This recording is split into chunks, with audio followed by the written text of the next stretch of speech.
قرآن مجید دو چیزیں بہت زیادہ بیان کرتا ہے اور انسان کو حوصلہ انہی دو چیزوں سے ملتا ہے. اپنا ایمان مضبوط کریں جنت پر بھی اور جہنم پر بھی.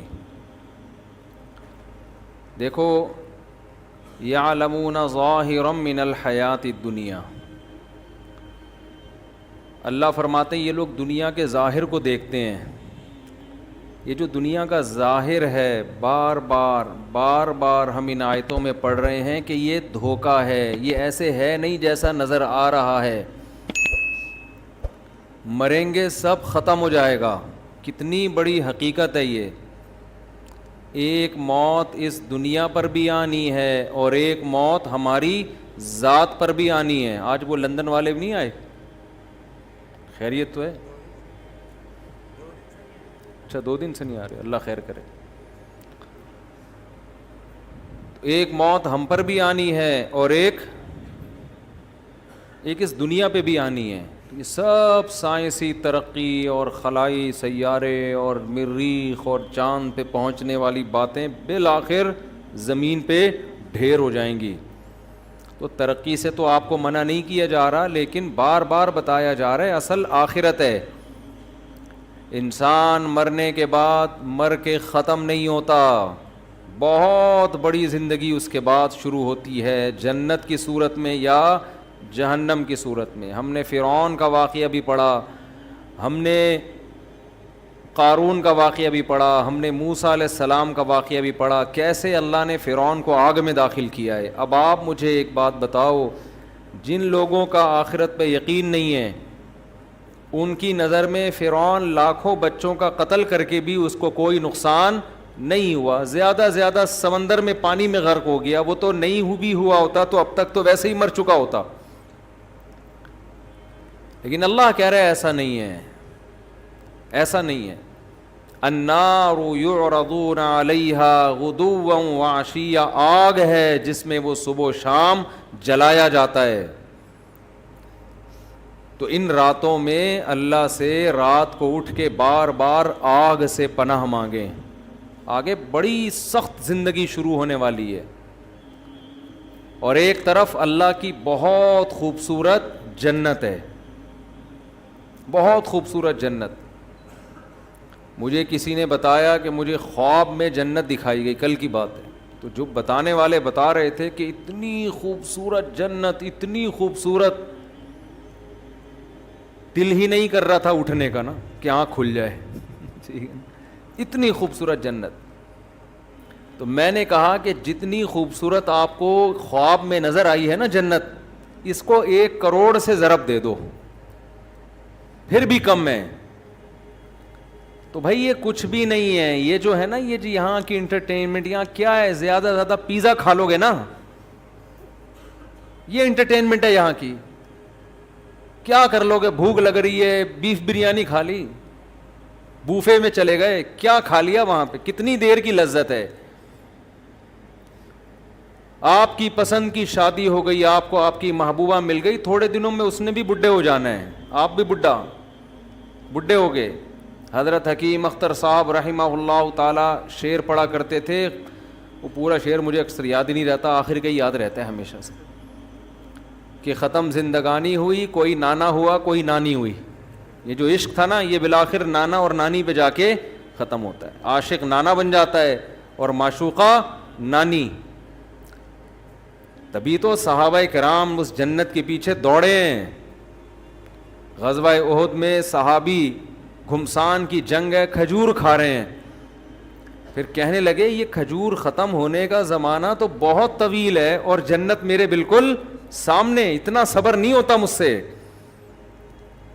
وَكَأَيٍّ مِّن نَّبِيٍّ قَاتَلَ مَعَهُ رِبِّيُّونَ كَثِيرٌ، قرآن کہہ رہا ہے کتنے ہی پیغمبروں کے ساتھ اللہ والوں نے مل کے جنگیں لڑی ہیں، حالانکہ یہ کمزور تھے، کم تھے، لیکن اس بیس پہ لڑی ہیں شہادت ملے گی اور اللہ ہمیں جنت میں داخل کرے گا. اور پھر اللہ نے ان کو فتوحات دی ہیں. تو بھائی اس جنت کے لیے کچھ لالچ پیدا کرو اپنے جسم کے اندر، اپنی باڈی کے اندر، دل میں لالچ پیدا کرو. اگر آپ کو جنت کا شوق نہیں ہے خوب سمجھ لو پھر اللہ کو بھی آپ کو جنت دینے کا بالکل بھی شوق نہیں ہے. ہمارے حضرت ایک بات فرمایا کرتے تھے کہ یہ جو لوگ کہتے ہیں نا کہ اللہ کو ہم سے بہت محبت ہے, فرمایا اتنی ہی ہے جتنی آپ کو ہے اللہ سے. ہاں آپ کم کریں گے اللہ زیادہ کر دے گا, لیکن اگر آپ کو نہیں ہے تو اس خوش فہمی میں نہ رہیں کہ اللہ کو پھر آپ سے محبت ہے, وہ مستغنی ہے. تو آپ کے دل میں اگر جنت کی لالچ نہیں ہے, شوق نہیں ہے, تو پھر اللہ کو بھی آپ کو جنت دینے کا کوئی شوق نہیں ہے. تو اللہ نے یہ حسین جنت جس کا بار بار آج بھی تذکرہ آیا, کتنی جگہ قرآن میں یدخلہم جنات تجری من تحتی, یہ تو آپ لوگ کو عربی نہیں آتی پھر بھی سمجھ میں آتا ہوگا نا, تجری من تحتہا الانہار, تجری من تحتہا الانہار, تجری من تحتہا الانہار, کتنی دفعہ یہ آیات آتی ہیں. میرا پنجاب کا سفر تھا, وہاں لندن سے ایک صاحب آئے ہوئے تھے, مجھے کہنے لگے مفتی صاحب یہ جو اللہ بار بار کہتا ہے نا کہ اس ایسے باغات دوں گا جن کے نیچے نہریں بہتی ہیں, حالانکہ دنیا دار سے آدمی تھے, وہ کوئی مولانا ٹائپ کے نہیں تھے, کہتے ہیں میرا دل مچل جاتا ہے جب میں یہ آیتیں سنتا ہوں, میرا دل چاہتا ہے کہ یہ مجھے مل جائے. ایسے دل سے کہہ رہے تھے نا کہ بعض دفعہ انسان ایسے دل کی کیفیت سے کوئی بات کہتا ہے کہ لگتا ہے کہ یہ زبان سے نہیں بلکہ دل سے کہہ رہا ہے, اس کی واقعی یہ کیفیات بن رہی ہیں. مجھے ان کا جملہ بڑا اچھا لگا, کہہ رہے ہیں یار بار بار اللہ جب بھی جنت کہتے ہیں باغ کو, اور صرف باغ کو نہیں کہتے گھنے باغات کو کہتے ہیں, بار بار قرآن کہہ رہا ہے یار تھوڑا سا تو سوچ لو, کچھ تو حقیقت ہوگی نا. یہ اللہ الحم سے لے کے والناس تک ہزاروں سینکڑوں بار جنت کا تذکرہ ویسے ہی کر رہا ہے, دینی وینی نہیں ہے بس ویسے ہی. تو اگر یہ ویسے ہی کر رہا ہے پھر تو پورا قرآن غلط ہے, پھر تو اسلام غلط ہے, پھر تو اللہ کی باتیں غلط ہیں. اور اگر اللہ کہہ رہا ہے لیکن ایک بار نہیں ہر تھوڑی دیر میں آیت آئے گی, اللہ ان کو جنت میں داخل کرے گا جن کے نیچے نہریں بہتی ہیں, اللہ ان کو جنت میں داخل کرے گا جن کے نیچے نہریں بہتی ہیں. تو دل نہیں چاہتا ایک شخص آپ کو آ کے کہے, آفر دے کہ یار تو یہ کام کر لے, میں تجھے ہر مہینے اتنے پیسے دیا کروں گا, ایک بار کہے, دو بار کہے, تین بار, تو مجھے 20,000 روپے دے دے, میں تجھے ہر مہینے 3 لاکھ روپے دوں گا. ایک دفعہ کہے گا, 2 دفعہ کہے گا, 3 دفعہ کہے گا, 4 دفعہ, 5ویں 6ٹھی 7ویں 8ویں 9ویں 10ویں 11ویں دفعہ میں تو آپ کے کان کھڑے ہوں گے نا, یار کہیں صحیح تو نہیں کہہ رہا یہ.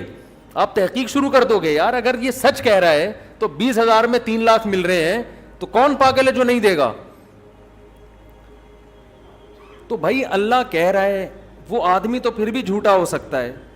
اللہ بار بار کہہ رہا ہے, یہ میں صرف قرآن میں نہیں کہہ رہا, قل ما کنت بدعا من الرسل, اے نبی ان سے کہہ دیجئے میں نیا نبی نہیں ہوں کوئی کہ میں اس کائنات میں پہلا بندہ پیدا ہوا ہوں جو جنت کی باتیں کر رہا ہوں. میں پہلا تھوڑی ہوں, مجھ سے پہلے موسیٰ یہ باتیں کر کے گئے ہیں, داؤد یہ باتیں کر کے گئے ہیں, سلیمان یہ باتیں کر کے گئے ہیں, عیسیٰ نے بھی یہی کہا. آج تورات اور انجیل اٹھا کے دیکھو اتنی تحریف ہو گئی, جنت کا وہی نقشہ نظر آئے گا جو قرآن بیان کر رہا ہے, اس میں تحریف نہیں ہوئی ہے. جہنم کا وہی نقشہ بیان تورات بھی بیان کرے گی جو قرآن بیان کر رہا ہے. قرآن کہہ رہا ہے قل ما کنت بدعا من الرسل, اے نبی ان سے کہہ دیجئے میں کوئی نیا پیغمبر نہیں ہوں, مجھ سے پہلے سارے پیغمبر یہی باتیں کر کے گئے ہیں, تو کیوں ایمان نہیں لے کر آتے اللہ کی باتوں پر. آپ کہو گے کہ اللہ تو دکھا کیوں نہیں دیتا ایک دفعہ ہمیں. بہت مشکل ہے بات سمجھانا میرے بھائی. آپ کے دل میں یہ بات آ رہی ہوگی اللہ ذرا سی جھلک دکھا دے. چلو میں آپ سے کہتا ہوں تھوڑی دیر کے لیے فرض کر لو اللہ ذرا سا جنت سے پردہ ہٹا دے, اللہ بتا دے کہ یہ الفلاحیہ مسجد کے گیٹ ہے نا, اس کے پیچھے میں نے تھوڑی دیر کے لیے جنت سجا دی, ذرا جھانک کے دیکھ لو. اور ہم نے جھانک کے دیکھا تو ہمیں کیا نظر آیا, ہمیں ایک عظیم دنیا نظر آئی. تھوڑی دیر کے لیے فرض کر لیں ہم دیکھ لیں تو ہمارا ہوگا کیا, کیا پھر ہم پھر بھی اسی طرح ڈھیلے رہیں گے ہم جیسے اب ہیں. تھوڑی دیر کے لیے فرض کر لیں کہ ایک شخص کہتا ہے میں نے ایک ایسا باغ بنایا ہے.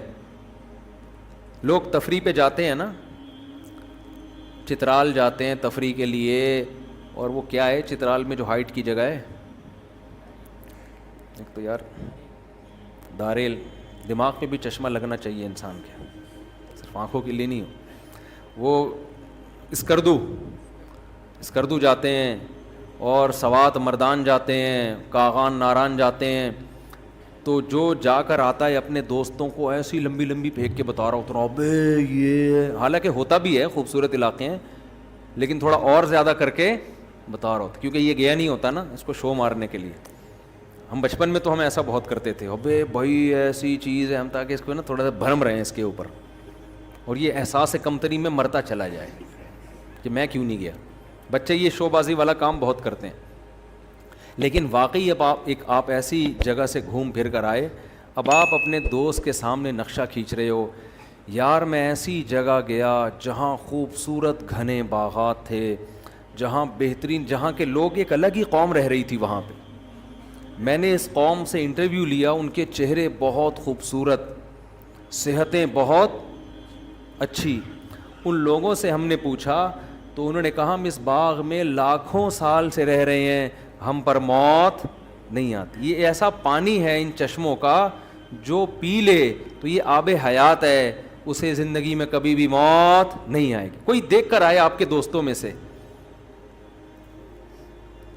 آپ نے کہا کہ وہاں ایسے خوبصورت باغات پھل درختوں پہ لدے ہوئے ہیں, اور پھلوں کے بوجھ سے درختوں کی ٹہنیاں زمین کو چھو رہی ہیں, قطوفھا دانیہ, جیسے قرآن نقشے کھینچتا ہے.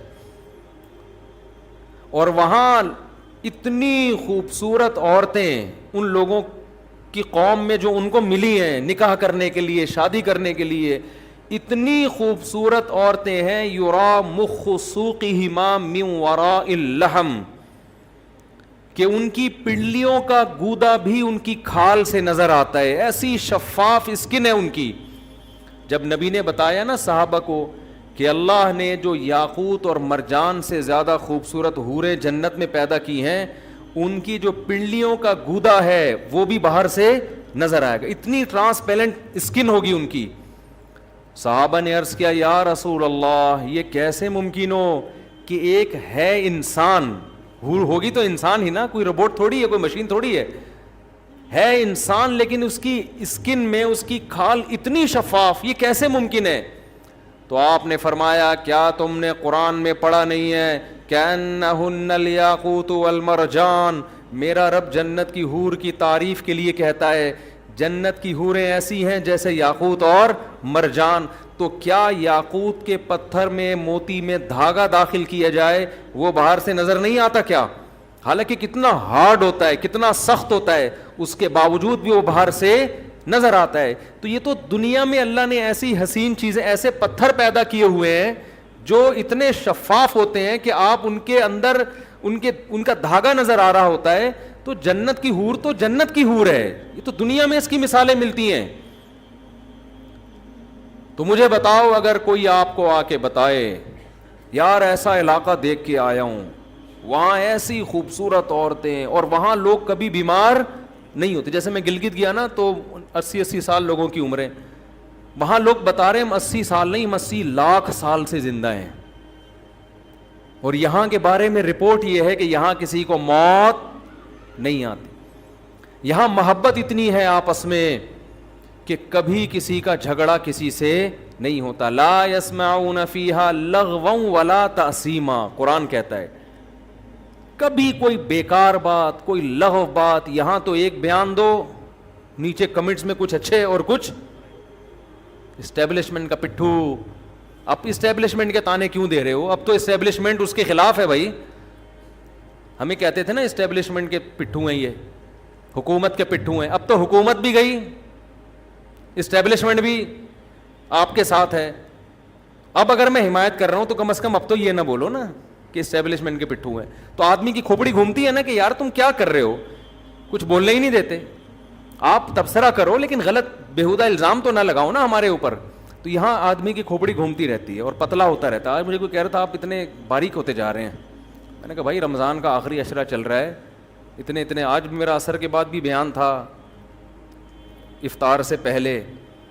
پھر ہم تو افطاری میں 2 نوالے کھاتے ہیں, اس کے بعد تو ہمیں کھانے کا تراویح کے سے پہلے بیان اب بیان کے بعد جا کے شاید کھا لوں, لیکن ابھی بیان کے بعد بھی پھر کہیں بیان ہے, پھر اس کے بعد کہیں بیان ہے, تو تھوڑے دنوں میں مفتی صاحب مارکیٹ سے کیا ہو جائیں گے, میرا کرتا اور شلوار نظر آئے گا آپ کو, یہاں پہ بیان ہو رہا ہوگا, آپ اس میں سے کنگھال کے نکالیں گے, مفتی صاحب کو نکالو, اتنے باریک ہو جائیں گے, باتیں 4 شادیوں کی, ٹھیک ہے نا, صرف جذبے رہ جائیں گے, صرف کیا رہ جائے گا, جذبہ. تو ابھی میں سوچ رہا ہوں عید کا چاند نظر آ کے تھوڑی ریکوری ہوگی انشاءاللہ, بیلنس ڈلوائیں گے نا اپنے اندر. ابھی تو بیلنس سارا آہستہ آہستہ کیا ہو رہا ہے, ختم ہو رہا ہے. تو بیلنس عید کے بعد تھوڑا ناقے کریں گے بیانات پہ, ہو سکتا ہے کہیں آؤٹنگ پہ نکل جائیں, کہیں کھا پی لیں جا کے کہیں کچھ. تو لیکن آدمی ہلکا پھلکا ہی اچھا لگتا ہے. جتنا دبلا ہوتا ہے نا آدمی, دیکھنے میں کمزور لگ رہا ہوتا ہے, حقیقت میں وہ اور صحیح ہو رہا ہوتا ہے. میرے تو رمضان میں زیادہ صحیح رہتا ہے آدمی, جتنا کم کھاؤ, روٹی تو کھاؤ ہی نہیں رمضان میں, بس لیمن کا جوس پیتے رہو بیٹھ کے, اس پہ فٹ رہو گے, اس پہ سیٹ ہو جاؤ, ایسا فٹ فاٹ ہو جاتا ہے نا آدمی, ہلکا پھلکا, صحت ٹائٹ ہو جاتی ہے. خیر, تو میں آپ سے عرض کر رہا تھا کہ یہاں ہم الٹی باتیں سنتے رہتے ہیں, دماغ پکتا رہتا ہے, ٹینشن میں جاتے رہتے ہیں. قرآن کہتا ہے لا یسمعون فیہا لغوا ولا تاثیما, کوئی لغو بات, کوئی ایسی بات کبھی سننے کو نہیں ملے گی جسے سن کے آپ کی کھوپڑی گھوم جائے کہ یار تیرا کیا بولا, دل کر رہا تیرے رکھ کے ایک چماٹ لگاؤں میں. یہ ہوتا ہے نا یہاں پہ, سب محبت کی باتیں. جب ملیں گے سلام کے ساتھ ملاقات, وآخر دعواہم الحمد للہ رب العالمین, جب رخصت ہوں گے تمام تعریفیں اس اللہ کے لیے, منہ سے اچھی بات نکالیں گے لوگ, محبت ہوگی آپس میں, بازار لگیں گے, مارکیٹیں لگیں گی, خرید و فروخت کا اپنا انسان کا ایک نشہ ہے شاپنگ کرنے کا, تو چہرے رونق ہو جائیں گے. اب بتاؤ کوئی ایسی جگہ دیکھ کر آئے اور کوئی نقشہ کھینچے کہ یار میں ایسی جگہ دیکھ کر آیا ہوں جہاں ایسی خوبصورت عورتیں اور ایسے خوبصورت محلات ہیں, بے جوڑ موتی کے محلات, غرف مبنیۃ, اللہ کہتے ہیں بالا خانے ہوں گے جنت میں. بالا خانے کسے کہتے ہیں؟ گھر کے اوپر گھر, گھر کے اوپر گھر. علی سرر متقابلین, مجلسیں کیسے لگیں گی, تختوں پہ, شاہی تختوں پہ گاؤ تکیے لگا کر بیٹھے ہوں گے بارونق چہروں کے ساتھ.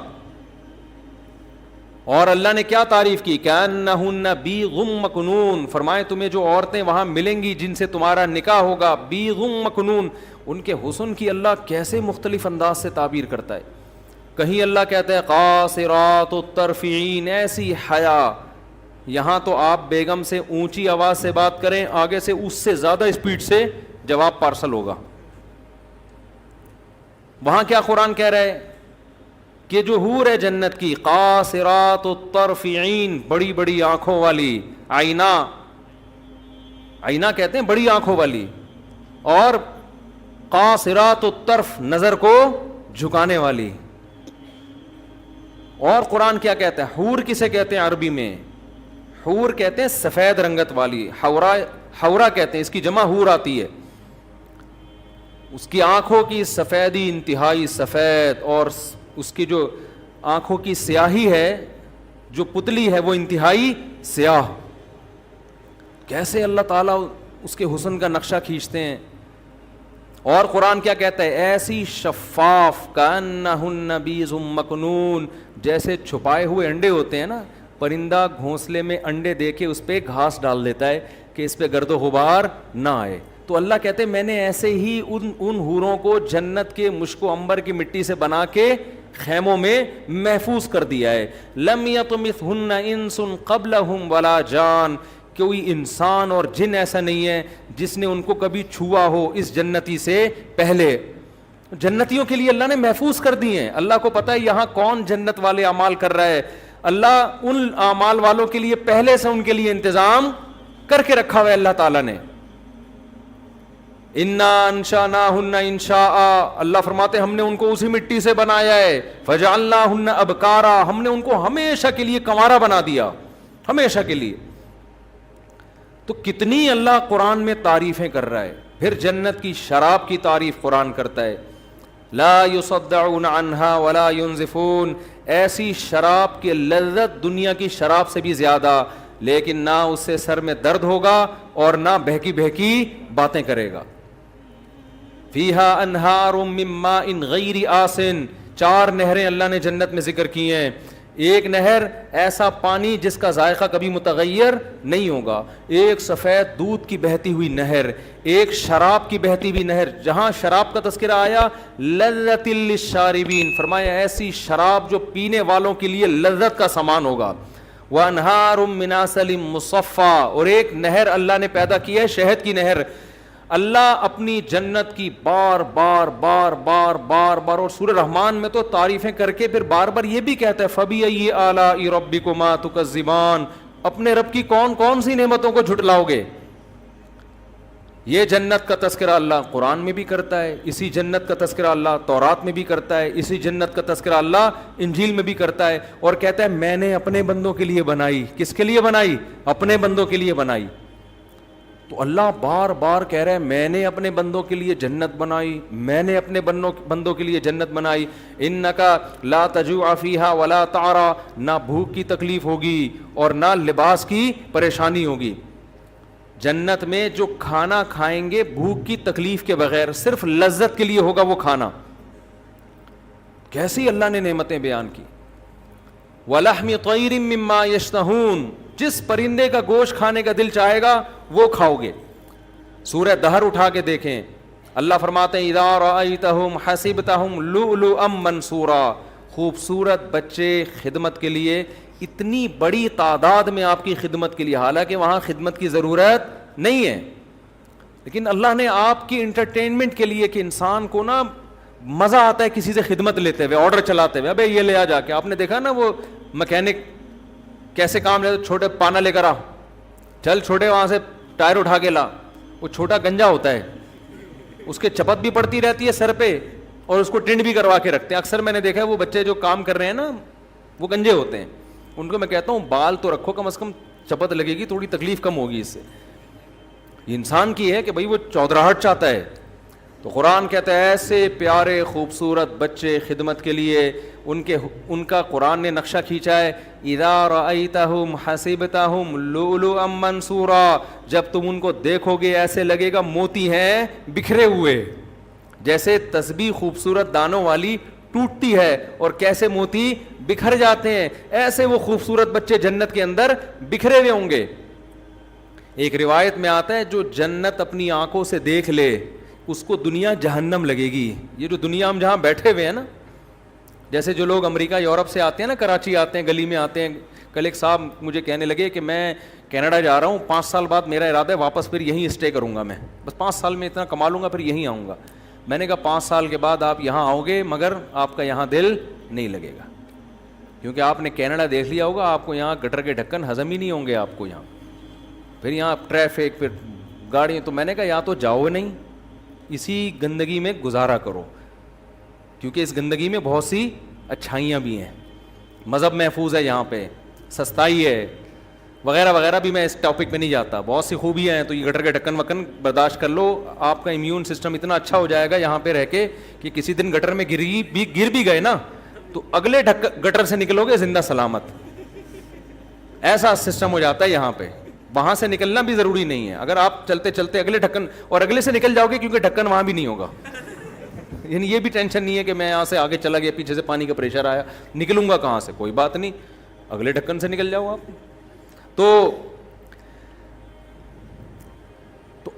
روایت میں آتا ہے کہ کوئی یہاں آ کے کوئی جنت میں یہاں آ کے دیکھ لینا تو اسے یہ کیا لگے گی دنیا, جہنم. تو اللہ اتنی تعریفیں کر رہا ہے. ان للمتقین مفازا, جو لوگ پرہیزگار ہیں, گناہوں سے بچتے ہیں, انٹرنیٹ پر بیہودہ فلمیں نہیں دیکھتے, اگر کبھی غلطی ہو رب کو منا کے رو کے منا کے توبہ کرتے ہیں, نظر کی حفاظت کرتے ہیں, یغضوا من ابصارہم, سود نہیں کھاتے, کسی کی غیبت نہیں کرتے, کسی پر بہتان نہیں لگاتے. بہتان میں یہ بھی ہے سیاسی اختلافات میں مخالف پر بے جا الزامات لگانا, یہ بھی بہتان تراشی میں داخل ہے. آپ کسی سیاسی جماعت میں بغیر دلیل کے اپنے لیڈر کے کہنے پہ دوسرے کے لیڈر کو برا کہنا شروع کر دیں, یہ کوئی دلیل نہیں ہے کہ میرے قائد نے بولا تھا کہ ایسا ہے تو آپ نے بھی بول دیا ویسا ہے. آپ کے قائد کی کیا دلیل ہے, آپ کے وہ تو اپوزیشن میں, وہ تو بولیں گے ایسا ہے. قرآن بار بار کہتا ہے کسی پر بہتان نہیں لگاتے جب تک کوئی یقینی دلیل نہ ہو. کسی پر بہتان نہیں لگاتے, غیبت نہیں کرتے, رشتہ داری کو جوڑتے ہیں. او بھائی تمہیں دنیا ایسا انعام نہیں دے سکتی. دیکھو اللہ ہمیں جو نیک اعمال کا کہہ رہا ہے نا, وہ اللہ اس لیے نہیں کہ ہم ایک دوسرے کو خوش کریں, اس لیے کہ ہم کس کو خوش کریں, اللہ کے لیے. میرا رب اگر مجھے کہتا ہے میں اپنے باپ کو نہ ستاؤں, میں اپنے باپ کی اطاعت کروں, تو رب باپ کے لیے نہیں کہہ رہا, رب کس کے لیے کہہ رہا ہے, اپنے لیے, کہ میرا حکم ہے ماں باپ کی خدمت کرو. اس کا بدلہ ماں باپ نہیں دیں گے, کون دے گا, میں دوں گا. جو مذہب کو نہیں مانتے وہ ماں باپ کی خدمت کا بدلہ کس سے مانگتے ہیں, ماں باپ سے مانگتے ہیں. جو مذہب کو نہیں مانتے, جنت جہنم کو نہیں مانتے, باپ اگر اولاد پر احسان کرے گا تو اس کا بدلہ کس سے مانگے گا, اولاد سے, وہ اللہ سے بدلہ نہیں مانگے گا. جو مذہب کو نہیں مانتے وہ غریب پر احسان کریں گے تو اس کا احسان کا بدلہ کس سے مانگیں گے, غریب سے. گوروں نے کتاب لکھی ہے کہ دنیا میں جو بھی اچھا کام کرتا ہے اس کا حق ہے کہ اس کو دنیا میں پیسوں کی صورت میں بدلہ دیا جائے. یہ گورے کہتے ہیں ہر شخص کو اس کا کوئی بھی کچھ بھی کر رہا ہو اس کی قیمت ہوتی ہے. تبھی آپ دیکھیں بہت سے موٹیویشنل اسپیکر ہیں, یہ فری میں کہیں 5 منٹ بھی بیان نہیں دیں گے جا کے, ہر بیان کی ان کی قیمت ہوتی ہے. وہ کہتے ہیں ہم جب آپ کی خدمت کر رہے ہیں تو ہمیں اس کے بدلے میں کیا مل رہا ہے, ہمارے ریٹ ہیں 1 گھنٹے کے اتنے, آدھے گھنٹے کے اتنے پائیں, کبھی فری میں بھی تو کر دیا کریں نا بات. لیکن اگر آپ آخرت کے لیے کام کر رہے ہو جیسے ہمارے اکثر علماء کرتے ہیں تو ان کے بیانات کی کوئی قیمت نہیں ہوتی. مجھے لوگ سمجھتے ہیں کہ جو ہم یہاں پورا تراویح میں بیٹھ کے بیان کر رہے ہیں نا, اس کے ہمیں پیسے مل رہے ہیں, پیسے مل رہے ہیں. یا ہم کہیں دنیا میں باہر ملکوں میں بیان کے لیے جاتے ہیں تو ہمیں 5 روپے بھی نہیں ملتے. ہمیں کوئی ہدیہ تو کوئی بھی کسی کو کسی بھی ٹائم پہ دے دے, اس پہ تو منع نہیں کیا جا سکتا کسی کو. انگریز نہیں کرتا یہ کام. آپ نے کبھی انگریزوں کو دیکھا 1-1 گھنٹے کے لیکچر فری پھوکٹ میں دے رہے ہوں, کبھی سنا آپ نے؟ بولو نا کیا ہو گیا, کبھی بھی نہیں سنا. اور اسلام اسی وجہ سے زندہ ہے, اسی وجہ سے اسلام زندہ ہے آج. عیسائی مشنریاں جو محنت کر رہی ہیں, ہر مشنری کو اس کا پیسہ, ہر کارکن کو پیسہ ملتا ہے جو بھی ان مشنریوں میں. تبلیغی جماعت پوری دنیا میں گھومتی ہے, ساؤتھ افریقہ کے جنگلوں میں بھی, اپنی جان, اپنا مال, اپنا وقت. آپ ایک کمپنی کو بتا دیں کہ آج جتنا کمپنی میں کام ہوگا اس دن کی تنخواہ آپ کو نہیں ملے گی, ایک بندہ کمپنی میں جا کے دکھا دیں میرا نام بدل دیں آپ. لیکن تبلیغی جماعت میں ایک مینیجر ہوتا ہے جس کو امیر کہتے ہیں, وہ مینیجر ہے, اس کے ماتحت 10-15 افراد ہوتے ہیں, پورے سال جماعت کو لے کے چلتا ہے. وہ پورے سال 1 روپیہ بھی اس کا نہیں لیتا, 1 روپیہ بھی. اپنا پیسہ ان پہ خرچ کر رہا ہے الٹا. پورے سال جماعت کو سردی, گرمی, خزاں, بہار کے موسم میں پہاڑوں میں, پتھروں میں, گاؤں میں, دیہاتوں میں, ایسی ایسی جگہ جماعتوں کو لے کے جائے گا. واش روم میں ٹوٹے ہوئے لوٹے, ٹوٹے ہوئے واش روم, بڑے بڑے امیر گھرانوں کے لوگ, آرمی کے بریگیڈیئر کرنل جیسے لوگ اس کے ماتحت ہوتے ہیں امیر کے, اور وہ امیر وہ 5ویں پاس بھی نہیں ہوتا. کیسے بہترین نظام کے تحت پوری سال جماعت کو گھما کے واپس لے آتا ہے. جب واپس آتا ہے تو کوئی ہار پھول لے کے استقبال کے لیے کھڑا نہیں ہوتا کہ اللہ کی راہ میں سال لگا کے آیا ہے. یہ کہاں سے, یہ کیوں ہو رہا ہے بھائی؟ یہ کوئی دنیا میں تصور کر سکتا, کوئی گورا انگریز تصور کر سکتا ہے اس کا؟ یار نہیں سمجھ میں آ رہی نا تو مجھے غصہ نہیں دلایا کرو تم لوگ, تو یوں کر دیا کرو, ہاں نہ کچھ منہ ہلایا کرو. میں تو